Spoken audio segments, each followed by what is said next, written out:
Assalamu alaikum students. It's Geography 8, lesson number 8. Book is The Environment of Pakistan, and unit number 2 we are going to revise. It's climate. Its first part we already have done. Today we are going to revise its second part. It's our revision week, and I'm your teacher Saima Iqbal. Learning objectives are students will revise the effects of climate on the lives of people, about river floods, about storms and drought conditions in Pakistan. Subtopics which we are going to discuss are effects of climate on the life and economic activities of people in different regions like highland zone, lowland zone, arid zone and coastal zone. We will discuss about river floods, storms, drought in Pakistan and how 2000 and 2001 drought affected Pakistan. Effects of climate on life and economic activities of people in different regions. We are going to talk about them. Students, climate influences the lifestyle, economic activities and temperament of people to a great extent. Pakistan has a diversity of climate due to differences in physical landscape. As you know that we are having plain, mountain regions, plateaus and coastal areas. If we talk about highland zone, it has fairly cold winters and mild to warm summers. Characterize the climate in northern and northwestern areas of highland zones. In northern areas, the temperature falls below freezing point. The growth of trees is retarded or stopped. The grass is buried under snow, and at some places, rivers and torrents also freeze. During winter, farming is not possible. People are involved in indoor activities like carpet weaving, embroidery work, pottery making, etc. Transhumance is also practiced over there. Moving the flocks, it means seasonal migration. Moving the flocks up to the cooler highlands in summer and return to the plain areas in cold winter. The barren hills of Khyber Pakhtunkhwa are sparsely populated. It means not much population over there. Most of the Pathan tribals still live as nomadic herdsmen, keeping goats and sheep due to extremely low temperatures during winter. They have to move to lowland areas and with their animals. The Vale of Peshawar or Valley of Peshawar is greenest part of this region with extensive woodlands, orchards and irrigated fields. In the extreme north, many areas are not accessible due to landslides and heavy snowfall, hampering or stopping the transport lengths. Job opportunities are also limited in that areas due to such weather conditions. As you move towards south, temperature increases in both summer and winter. The western highlands and barren mountains of Balochistan are also sparsely populated due to harsh physical conditions. Annual rainfall is 125 mm to 250 mm in most of the areas and occurs mainly during winter. Due to Western Depression, we already have studied about that. Lack of water supply discourages human settlements, as we know that human settlements always grew around the water sources. Crop cultivation is also difficult in these areas. However, people have orchard of different fruits, apple, mango, apricot, and grapes, which are grown in valleys of high altitude areas. Arid zones, including two parts, these are southeastern desert and Haran desert. Southeastern desert, as you know, in Punjab and in Sindh. Haran desert also included the Chawi hills. The climate is one of the extremes with low annual rainfall, cool mild winters and hot summers. Summers are very hot during daytime. A region so deficient in moisture and so extreme in its temperature, cannot be ideal for habitation or cultivation. The majority of people are nomadic and belong to such groups as the Barohis, Balochis, and Pathans. As we already studied in highlands, they move with their animals in search of food and water due to scanty rainfall and excessive evapotranspiration. A unique system of underground irrigation, Kares, as we know already about Kares, is practiced over here. Kares is a narrow subterranean canal which starts from the base of the hills and mountains where subsoil water is present. After coming to the surface, Kares irrigates the orchards and agricultural fields, many of which are sheltered by date palms. This indigenous method prevents the water from being evaporated by the heat of sun or absorbed by the thirsty land. The highland areas of Balochistan with cold and dry climate and winter rains due to depressions are suitable for the growing of fruits, apples, grapes, peaches and melons. Other crops include millet, wheat, and barley. Due to fruit cultivation, we used to call Balochistan as fruit basket of Pakistan. In terms of rainfall, desert covers almost the whole of Sindh and southern part of Punjab. The areas receives only 100 mm of annual rainfall, and average monthly temperatures in summer rise over 38 degrees Celsius. Under such extreme heat and low precipitation, crop cultivation is very difficult. So, large areas have been reclaimed for farming through the construction of perennial canal. As we know that perennial canals are those which are having water throughout the year, which enabling the irrigation of western part of southern Punjab and a wide strip either side of the Indus in Sindh. In those areas, rice, wheat, cotton, and oil seeds are cultivated. The remaining areas of Thar Desert are still barren desert. The lifestyle of the people is also affected by the climate. They wear thick and rough cloths to protect themselves from hot winds and also wear turbans. They move from place to place in search of water for themselves and their cattle. Let's talk about lowland zone. Semi-arid to arid zone. The fertile plains of Punjab, drained by Indus and its 4 tributaries, has a continental extreme type of climate. It is because of northerly position of Punjab plains. In the daytime, summers are extremely hot. As you already have experienced this, it's about own region. In the daytime, summers are extremely hot, winters are cool to mild. Economically, the Punjab Plain is the most productive agricultural region of Pakistan. In view of the generally varied and irregular rainfall, there is well-developed canal irrigation system to raise crops like wheat, millet, cotton, and sugarcane. Punjab is most densely populated province of Pakistan because of its alluvial plains, moderate rainfall, and tolerable summer and winter temperatures. Some area also included from lower Indus Plain into lowlands. Now we will talk about coastal zones. Coastal zone of Pakistan has a delta coastline in Sindh and hilly Makran coast in Balochistan. Karachi, Thatta and Badin are important centers on the Sindh coast and Gwadar. Gwadar, Ormara and Pasni are located on Makran coast.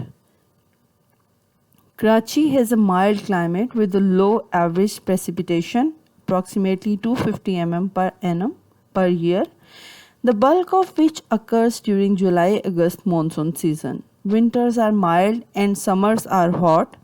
However, the proximity to the sea maintain humidity at high levels, 60 to 70%, and cool sea breezes relieve the heat of the summer months. The winter months, November to February, are generally considered the best time to visit Karachi because it has mild temperature and pleasant temperature during those days. Most of the people visit Karachi during these months. The climate of Makran coast is dry and hot. The maximum temperature in June remains between 31 degrees Celsius and 40 degrees Celsius, and in the coolest month of January is varies from 18 degree to 19 degrees Celsius. The oceanic influence keep the temperature lower than inland areas in summer and higher in winter. Humidity prevails along all the coast and average annual rainfall is below 250 mm. So rainfall, if we talk about rainfall on Sindh coast and Makran coast, it's almost equal. The extent of precipitation affects the supply of drinking water in Gwadar district, as most of it is provided from reservoirs which are rain dependent. They are filled up during rainy season. The moderate climate was one of the important factor in development of Gwadar port, as it would make it operational throughout the year for trade activities. Due to mild climate of Sindh coast, economic activities can be carried out on throughout the year. Farming is possible almost throughout the year, but depending on availability of water in irrigation channels. The seaports are open all the years round to carry out international trade.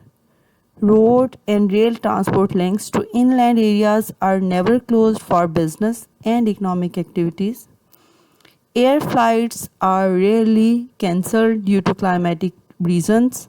So it's a best area for trading through seaports.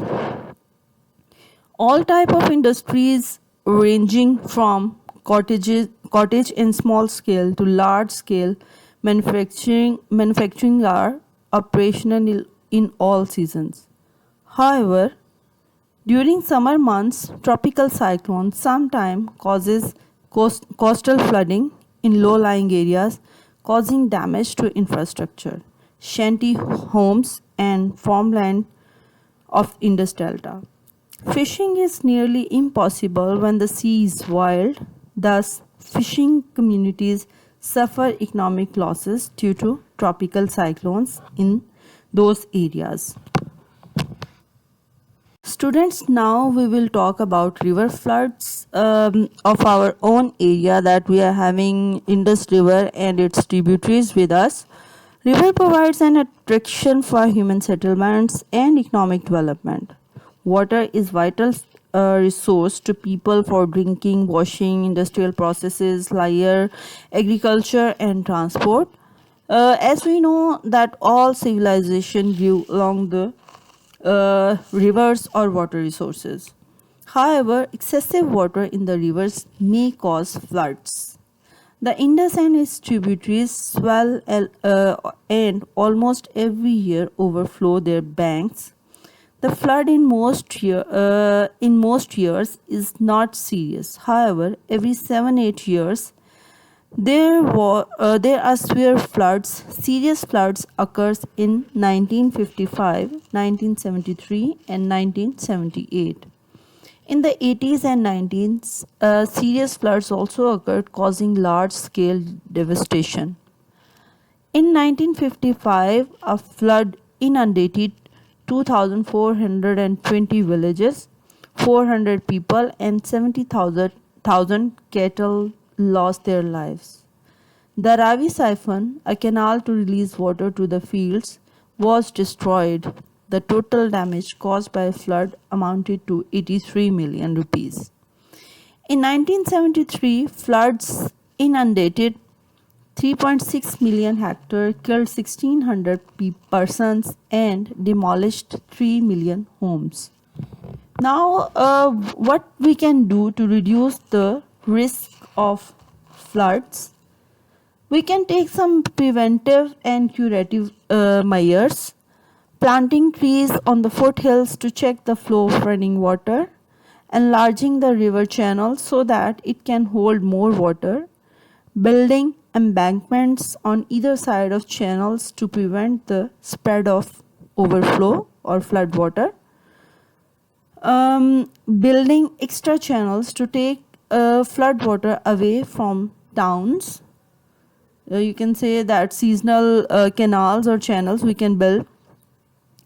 Building reservoirs on the rivers to store water and control peak discharge. When it has more water, it can be stored. Preventing building in areas where flooding is most likely, like areas which are usually under flood every year, there should not be any sort of building. Publicizing flood warnings through radio, television, newspaper, and now we can say through social media. Evacuation of flooded areas and providing necessary facilities for rehabilitation of the people. Students, with the risk, there are some benefits of floods too. Although flooding can be devastating to an unprepared community, it is a natural event with a purpose. Floods return nutrients to the land and contribute to the health of wetlands as in the Indus Delta. Wetlands allows flood to spread over a large area and cause little or no damage. Flood distribute rich sediment and refresh streams. Flood spread a layer of alluvium which increases the fertility of the land. Flooded field can be used for rice cultivation. Over the centuries, farmers in Indus Plain have made a careful selection of the most appropriate rice varieties to enable them to face the seasonal floods. Then, allowing rivers and streams to overflow their banks naturally can prevent more serious flooding downstream. A relatively high level of fish production in the Arabian Sea is attributed to the nutrient-rich delta of Indus River system. The production, breeding and multiplication of inland freshwater fish and prawn species is finely tuned and adjusted to monsoon flooding. We can discuss some other reasons as well that are some are natural, some are human, man-made. If we talk about natural reasons, melting of snow during summer, heavy monsoon rainfall, and human reasons are cutting of trees on the foothills increases surface runoff, failure to strengthen or heighten embankments alongside the rivers, dam failure to store extra water due to less capacity. Some of storms we are already experiencing in our own areas. Thunderstorms are common in northern and northwestern areas of Pakistan. In the summer, April to June, and the post-monsoon season, September, October, the atmospheric pressure falls and convectional currents cause sporadic or localized rainfall in the extreme north and the Safed Co mountains. This is accompanied by strong winds from 60 to 80 km per hour. Stormy rainfall and hail also occur as a result of these winds, which cause the destruction of apple, pears, and other crops grown there. So, in this month, we are experiencing about thunderstorm. In the summer season, in southern plains and northwestern plains of parts of Balochistan, due to low pressure, dust storms and strong winds are also experienced. You know what they used to call dust storms as dust devils.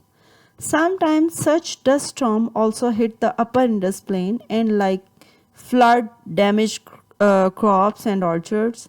When the windstorm is of high intensity, the roofs of the houses are badly affected. Electricity and the communication system also got disturbed. However, storms are less frequent than floods and usually localized. Last one, we are having tropical cyclones. You can see from the Arabian Sea can also affect the coastal areas of Sindh and Balochistan.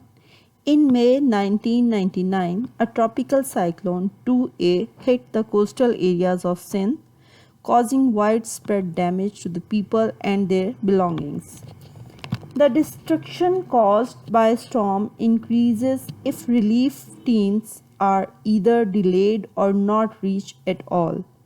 There is a dire need that all the coastal areas should have proper arrangement, including flood monitoring cells, proper warning systems, and relief teams to handle such calamities.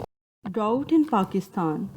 Drought is a hazard of nature and one that can present a very big threat to those who live off that land. Lack of rainfall results in severe water shortage, which can destroy crops, which can affect on human lives and on animals too. In the world's poor countries, drought brings famine, diseases, and death on a massive scale. Now we will discuss types of drought. There are four different ways of categorizing the drought. Permanent drought exists when crop cultivation is not possible without irrigation. Thal, Cholistan, Chagai, and Western Balochistan are the example of permanent drought. Seasonal drought occurs in areas with well-defined rainy and dry seasons. For example, Potwar Plateau and southern Punjab. Next is invisible drought. Is the result of water deficiency that reduces crop yields but is not severe enough to destroy them. Next is unpredictable drought. Is the result of abnormally low rainfall and occurs in areas which have humid climates. What are the causes of drought in Pakistan? We can discuss. Natural factors that can lead to drought in Pakistan are unreliability of monsoon winds may lead to seasonal drought in Punjab and Sindh. It means that there may be sometimes low monsoon rainfall or there may be more rainfall. The dry and hot winds can reduce the moisture content of sandy soil by lowering the level of humidity in the air. Global climate is constantly changing, leading to the changes in Pakistan's climate too. Human factors that may lead to drought conditions in Pakistan are deforestation, means cutting down of trees on the foothills of mountains, increases soil erosion and reduces rainfall. Mismanagement of water resources through seepage of unlined canals, etc. The dispute and unfair distribution of water between provinces may lead to a drought situation in province which is deprived of its fair share of water. Overgrazing of lands like herds graze over the land, leading to the soil erosion, thus reducing soil fertility. Global warming leading to climate changes. Due to global warming, glaciers are melting so quickly so that leads to less water is definitely falling into seas and there is less water for soil irrigation. Students, let's see what are the effects of drought on physical environment. First one is desertification, the process of turning the land into desert. We call it desertification. Exposed soil leading to soil erosion and in dust storms. Extension of desert areas, rise in temperature, loss of vegetation, and extinction of species. This all will happen due to desertification. Animal will die, vegetables or trees we will lose them. Next one is drying up of rivers, lakes and streams. What would happen if all these things are happening on an area? Fish and other aquatic lives will harm. growth of algae in shallow water bodies, unsafe drinking water. Next one is drop in water table. Less water available to plants and humans from groundwater sources. It means the water table will drop and human beings are unable to get water from soil, from ground. Here we are having an example of drought in Pakistan. How 2000 and 2001 drought affected Pakistan. In Pakistan, permanent and seasonal droughts affect the life and economy of desert areas of Sindh and Balochistan to great extent. In 2001, the 26 districts of Balochistan suffered from severe famine as a result of drought. Out of these 26 districts, the famine situation in 22 districts had reached crisis point. Many people were trapped in inaccessible areas. The lives of some 20,000 families and more than a million cattle were severely affected. Some of the areas most seriously affected by drought are the Pakistani provinces of Balochistan and Sindh. Pakistani officials have reported the following facts about drought. Let's see these facts, what they are telling us. Over 3.3 million people have been affected, including thousands who are now refugees. Hundreds of people have already died of thirst and starvation. About 30 million livestock have been affected, including over 2 million that have already died. Most areas had no rain for 3 to 8 years, so no significant amount of rain is expected. So these were the conditions in 2000 and 2001. Students, let's see what we can do during during drought condition, how we can manage this. Drought management can be done in 3 ways. Water storage schemes, number 2, the use of new technology, and number 3, planning and management of water resources. Number 1 is water storage schemes. Water can be stored in water storage schemes such as the reservoirs of dams and traditional water tanks for irrigating crops and for forest areas. This helps to limit the losses caused by seasonal drought in the affected areas. The areas that only receive monsoon rainfall in heavy showers during July and August can utilize the extra water throughout the year by a perennial canal system.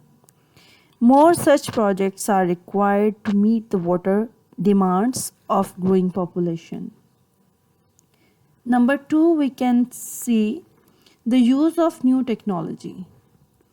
The use of seawater through a desalination process, the removal of salt, it means the conversion of wastewater into clean water through filtration and chemical treatments.